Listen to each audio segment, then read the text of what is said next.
Ja. Zdaj, en preboj, ki si ga naredila s pomočjo NLP-ja in coachinga, je bilo tudi to, da si prej verjela, da ni vljudno postavljati vprašanja. Ja.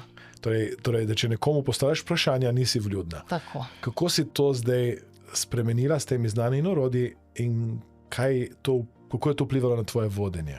Ja, res, to postavljanje vprašanj, si mislila, da to je, da v zasebnost nekoga vdiraš in tako naprej. In ja, od coachinga, pa še bolj bom rekla NLP-ja z metamodelom, z vsemi ostalimi modeli in pa na koncu to, da sem še nadaljevala na študij hipnoze, ne znam opisati. Pač preprosto v meni se je nekaj premaknilo.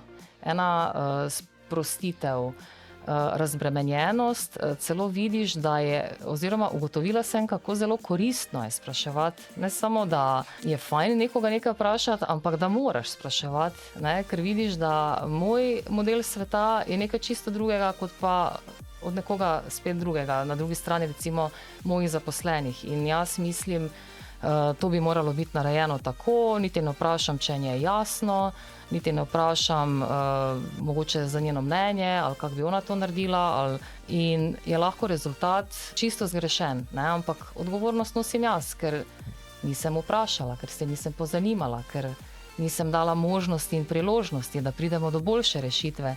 Tako da cel svet se mi je odprl.